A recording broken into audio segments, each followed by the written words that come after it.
This story doesn't include any visuals, so close your eyes if you dare, and listen carefully. We always thought we knew everyone in our family, every face, every name, every story. But what if someone was there all along, someone no one could quite place, but we all remembered him? This story starts a few months ago. It was a rare family gathering, one of those big backyard barbecues where everyone from both sides of the family comes together. My mom has two siblings, so does my dad. All of them have kids, except for Uncle Matt. He was the only one who never got married. No kids, just Uncle Matt. We all grew up together, close knit. But this was the first time in years that every single aunt, uncle, and cousin had shown up. A big table was set in the backyard, burgers on the grill, laughter all around. The air smelled like charcoal and cut grass. That's when the conversation turned strange. Aunt Margot brought over a plate of hot dogs, blackened to a crisp. My mom laughed and joked, "Burning food must run in the family. The Jensens can't cook to save their lives." Uncle Ken raised an eyebrow. "What are you talking about, Liz?" My mom smirked. "Matt always burns stuff too. Remember that time we had to ban him from the kitchen because we ordered takeout 3 times in a row?" Everyone laughed until someone said, "Matt's not on your side of the family, Liz. He's a Miller." "No, he's your brother," someone else chimed in. That's when it got quiet. We realized no one knew whose side Uncle Matt was on. Mom thought he was Dad's brother.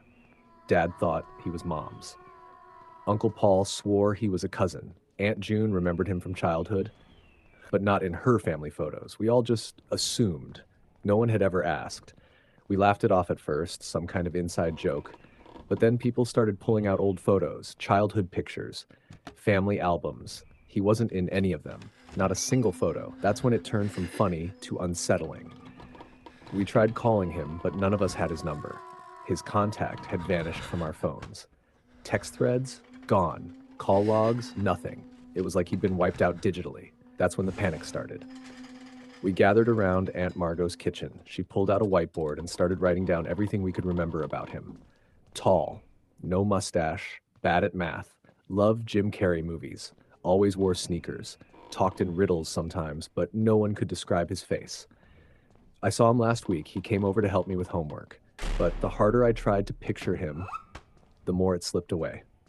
We started digging. Phone records, camera rolls, social media, emails, no trace. Uncle Matt had been at every Christmas, every Thanksgiving. He always brought something weird to dinner. One year it was a tray of hard-boiled eggs dyed black. Another time, a single bowl of dry cereal with no milk. We all joked that he was quirky.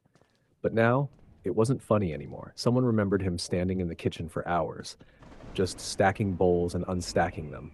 Another cousin remembered him handing out knives one Christmas. Dozens of them, all sharp, all wrapped in plain paper. I remembered him reading bedtime stories, but instead of a book, he held up a microwave manual. The memories got stranger the more we tried to recall.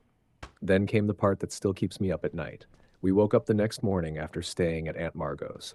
Everyone was groggy, drinking coffee, trying to forget the nightmare of the night before. Until my little cousin Cass came skipping into the kitchen. "Uncle Matt gave us cookies last night." We froze.